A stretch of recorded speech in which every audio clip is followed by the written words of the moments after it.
मनुष्य जीवन की दुर्लभता इसी बात की है कि हमारा मन जो है भजन में लग जाए, श्री जी के यश कीर्तन में लग जाए, श्री जी के प्रेमी जनों का संग अच्छा लगने लगे। प्रभु को बाहरी सांसारिक वस्तुएं प्रिय नहीं है। जैसे लोगों को ये लगता हो कि हमारे पास यदि अच्छे अच्छे पदार्थ हो, भोग सामग्री हो, तुम ठाकुर को रिझा ले, तो सार बात समझ लीजिए, ठाकुर जी भोग सामग्री से रिझने वाले नहीं।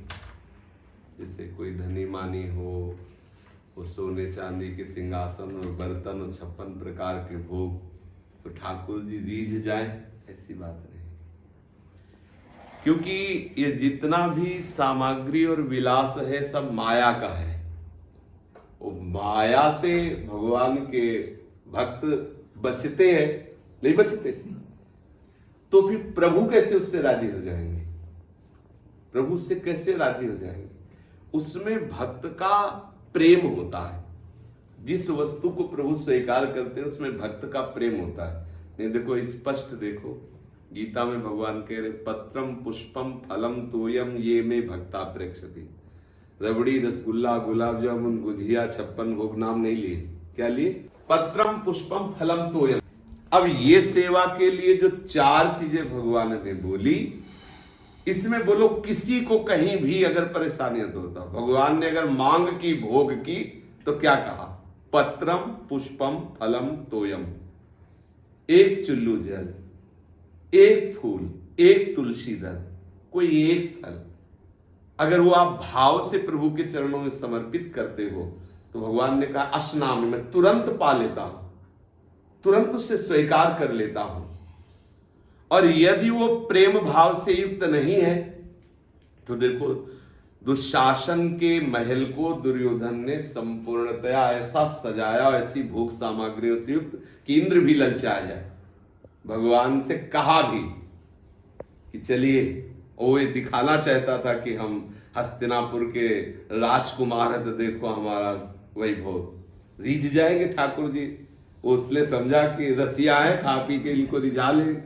तो प्रभु ने कहा 2 ही स्थिति में भोजन पाया जाता है, या तो प्रीति में और या विपत्ति में।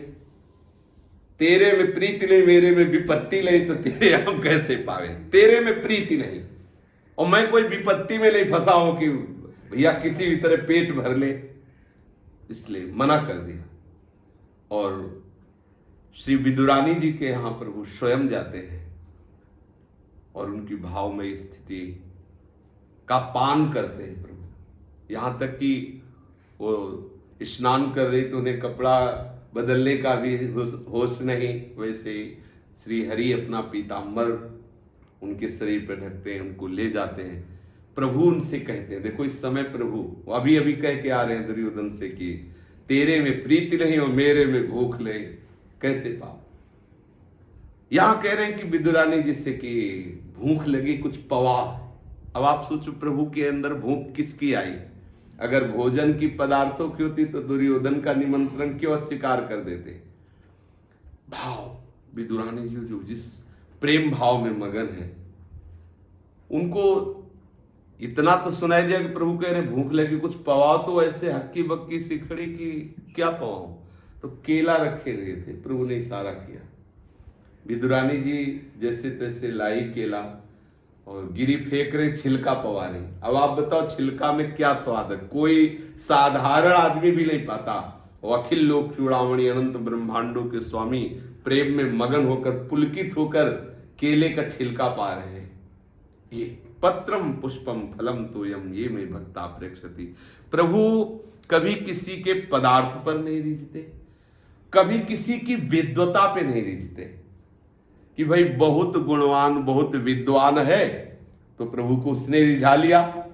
ब्राह्मण की पत्नियां बिल्कुल पढ़े लिखे नहीं थी, ना कोई यज्ञोपवीत हुआ था, ना उन्होंने गायत्री का अनुष्ठान किया था, ना यज्ञ पद्धतियां जानती थी। ब्राह्मण स्वीकार किया, भागवत में वर्णन आया है कि हमने सब संस्कार स्वीकार किए, गायत्री अनुष्ठान किया, सब कुछ किया, लेकिन व्यर्थ हो गया क्योंकि श्री कृष्ण प्रेम नहीं। लेकिन मैं वो भाग्य अपना मानता हूं कि मुझे ऐसी पत्नियां मिली जिनके हृदय में श्री कृष्ण प्रेम है। भगवान विद्वता से कर्मकांड से नहीं रिझे, उनकी पत्नियों ने जो भगवत कथा सुनी वृंदावन की मालिनियों के मुख से, उसमें उनके हृदय में लालसा जागृत हो गई। कब देखूं ऐसे श्री कृष्ण को जिनकी सुंदरता का, कब ऐसे करुणा निधान प्रभु। ये मिलन की जो चटपटी लालसा जागृत हुई, फेल कर दिया शास्त्रों के ज्ञान, यज्ञों का, कर्मकांड का, पूर्ण प्रवीण ब्राह्मण समाज फेल हो गया। अब क्या, भगवान को विद्वता कर्मकांड अधीन नहीं कर सकते, प्रभु को तपस्या नहीं अधीन कर सकती।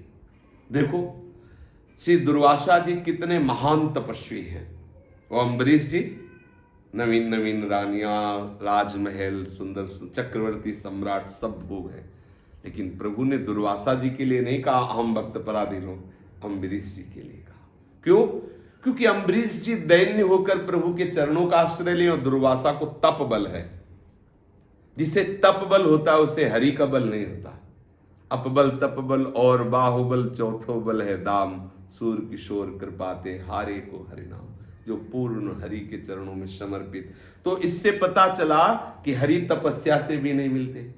तो देखो हरि अच्छे अच्छे भोग पदार्थों से नहीं मिलते, सोना चांदी से नहीं मिलते, विद्वता से नहीं मिलते, तपस्या से नहीं मिलते। और ये हरि कैसे मिलते हैं? जो हरि का हो गया, बस हरि को आप चाहिए। जैसे माता पिता को अनाथालय में रख दे और 1 लाख महीना अनाथालय में दे कि इनको खूब रबड़ी और जो अनुकूल पड़े खवाओ पियाओ, खूब चरण दाबने का नौकर रख दे, सब रख दे, लेकिन लड़का कभी समीप न जाए, तो उस माता पिता से पूछो तो क्या वो सुखी हो जाएगा क्या? और कुछ ना हो, अपने समीप रख करके, और नमक रोटी जो हो वही आधी उसको दे दो, आधी अपने परिवार को पावे, तो उसका हृदय पूर्ण आशीर्वाद देगा कि मेरा बेटा मुझे बहुत प्यार करता है। जब साधारण पिता भोग सामग्री और सुविधा को नहीं पसंद करता, उसको पसंद कर, मेरा बेटा मुझसे प्यार करे, बस इतनी बात, तो अखिल लोकों का पिता कैसे पसंद कर लेगा? वो यही चाहता है कि केवल तुम मेरे हो जाओ, जैसे हो जैसे हो। अपिचेसु दुराचारो भजते माम अनन्य भाग, साधुर्यो समंतव्या सम्यक व्यवसिता। घोर दुराचारी भी हो, आओ मेरी शरण में, मैं तुझमें साधुर्यो समंतव्य, मैं तुम्हें महात्मा बना दूंगा। क्षिप्रम भवति धर्मात्मा, बहुत शीघ्र तुम्हें धर्मात्मा बना देंगे, क्योंकि प्रभु की केवल मांग है आप प्रभु के हो, ये बात स्वीकार करके प्रभु चरणों में आ जाओ, खत्म खेल। भाई यही नहीं हो पा रहा। हम भोग सामग्री अर्पित कर सकते हैं, भेंट अर्पित कर सकते हैं, सब कुछ कर, लेकिन अपने को अर्पित नहीं कर सकते। अपने को अर्पित किए हुए हैं शरीर अभिमान से युक्त होकर भोगों में, शरीर संबंधियों में, संसार में। यही कारण है कि हम भगवदानंद का अनुभव नहीं ले पाते। हम भगवदानंद का अनुभव कैसे ले पाएंगे? ना कोई भेंट देके, ना कोई फल फूल देके, ना कोई मिठाई सोना चांदी, या तपस्या, या तीर्थ भ्रमण, या शास्त्रों का ज्ञान, इससे प्रभु को नहीं हम रिझा सकते। केवल एक उपाय है, 2 आखर प्रेम के पढ़े सुपंडित हुए। प्रेम, मैं आपका हूं, आप मेरे हो। इसमें क्या है? पोथी पढ़ी, क्या है? जगमुआ, पोथी पढ़ जगमुआ पंडित बयाना कोई 2 आखर प्रेम के पढ़े सो पंडित हो। प्रेम, केवल प्रेम, आप मेरे हो, बस। अच्छा, ये प्रेम अगर है तो देखो चरित्र आता है श्रीनाथ जी की सेवा में, विठलनाथ गोस्वामी कितने नहा धो के पवित्र हो गए, और श्रीनाथ जी भंगी के लड़के के साथ खेल रहे। देखो प्रेम। अगर कहीं ऐसा देखा जाए कि भगवान किसी मतलब जाति पाति या उन्नति या पवित्रता इससे रिझते हो, तो देखो विठलदास जी, विठलनाथ जी जो गोस्वामी है, कितनी पवित्रता से ठाकुर जी का सेवा। और ठाकुर जी खेल किसके साथ रहे? भंगी के लड़के के साथ। खेल किसके साथ रहे? गोविंद स्वामी के साथ। प्रेम। हमारे हृदय में बस इतनी बात आ जाए कि प्रियालाल मेरे, ठाकुर जी मेरे, बस इस। अच्छा, ये प्रेम सीधे नहीं हो सकता। अगर कोई चाहे कि मतलब हम सीधे प्रेम कर लें, बिना प्रेमियों के प्रेम नहीं हो सकता। उद्धव जी प्रभु के समीप सीधे प्रेम कर लेते, लेकिन जब तक गोपी जनों से नहीं मिले तब तक उद्धव जी के हृदय में प्रेम नहीं जागृत हुआ। बृहस्पति जी के शिष्य हैं, संपूर्ण ज्ञान है, बड़े भारी मतलब ज्ञानी है, सलाहकार भगवान के हैं, मंत्री हैं, श्री कृष्ण के मंत्री हैं, जो श्री कृष्ण समस्या आती उद्धव जी से पूछते हैं अब क्या किया जाए, तो सलाहकार है, प्रभु के सखा है, प्रभु के समीप है, और यहां तक कि प्रभु से अभेद है, श्री कृष्ण मैं है। लेकिन वो प्रेम नहीं जो गोपी जनों के पास है। कैसे आया? जब गोपी जनों की चरण धूल में लौटे तब। बिना प्रेमियों के भगवत प्रेम नहीं हो सकता। जैसे कोई कहे गुरु की क्या आवश्यकता है, बिचौलिया की क्या आवश्यकता है, तो भगवत रसिक जी कहते हैं भगवत नित्य विहार के हम दलाल हैं। अगर हमारे बिना तुम भगवत प्रेम प्राप्त कर लो श्री जी का, तो असंभव, नहीं प्राप्त कर। रे मन रसिकन संग में रंचन उपजय प्रेम। अगर रसिक प्रेमी जन ना मिले तो भगवत प्रेम नहीं मिल सकता। उद्धव जी प्रमाण है इस बात के कि समीप रहते जूठन खाते हैं, लेकिन श्री कृष्ण अनुराग में कभी रोए नहीं। लेकिन जब गोपी जनों को केवल देखा तो उद्धव के अंदर वो प्रेम विकल हो गए कि ऐसी प्रेमी गोपियों को छोड़कर श्री कृष्ण मथुरा में जी कैसे रहे, ये बात। और मथुरा में क्या लग रहा था कि कैसी अज्ञानी ब्रज गोपियां है कि श्री कृष्ण को ब्रह्म नहीं मान रही, आत्मा नहीं मान रही, रो रही हैं। चलो हम समझाते हैं जाके। लेकिन उद्धव की अभी वो समझ ली थी जो गोपियों की समझ थी। इसलिए सर्वतो भावेन केवल एक बात सार है, मैं प्रियालाल का, प्रियालाल मेरे। और इसमें भर करके आप पानी दे दो, पत्ता दे दो, पुष्प दे दो, फल दे दो, वो सब प्रभु पा लेते, स्वीकार कर लेते हैं। प्रेम में मगन होकर के आप एक पत्ता दे दो, उतने से ही सब कुछ हो गया। एक पत्ते में प्रभु अपने आप को दे देंगे।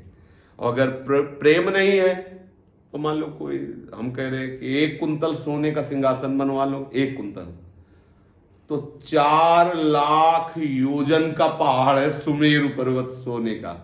1 योजन का मतलब होता है 1 योजन का मतलब 4 कोस, 1 कोस में 3 किलोमीटर। अब आप सोचो कितना बड़ा पहाड़ है, सोने का पहाड़। उन प्रभु को तुम कुंतल 2 कुंतल सोना दे के रिझा लोगे। खाने निकलती हैं स्वर्ण की, धातुओं की, चांदी की खाने निकलती, हीरा जवाहरात कूड़ा करकट की तरह है, कोयले में नहीं निकलता। ये सब इन वस्तुओं से मेरे प्रीतम रिझने वाले नहीं है। प्रीतम को रिझाने का एक ही उपाय है, प्रेम। प्रेम चाहे कोटि उपाय कोई कर लो, अगर प्रभु से तुम्हारा अपनापन नहीं है तो प्रभु रिझने वाले नहीं। तुम्हें दे देंगे, 1 दोगे तो लाखों का हिसाब कर देगा, वो बहुत धनी है। तुम एक बार किसी को भोजन दोगे कि भगवान इससे प्रसन्न, तो लाखों बार तुम्हें वो भोजन पवा देगा। वो रिझने वाला नहीं। उसको अगर किसी ने रिझाया है तो प्रेम के द्वारा, और भगवत लीला गायन से, भगवत भक्तों के संग से, भगवत नाम कीर्तन से, भगवत नाम जप से, इसी से प्रेम प्राप्त होता है। प्रेम प्राप्ति का यही उपाय है, भगवत लीला गायन किया जाए, भगवत प्रेमियों का संग किया जाए, भगवत नाम जप किया जाए, भगवत चिंतन में रहा जाए, प्रभु का आश्रय लेकर प्रभु के आसक्त चित्त हो जाना, ये जीवन का परम लाभ। श्री राधा वल्लभ लाल की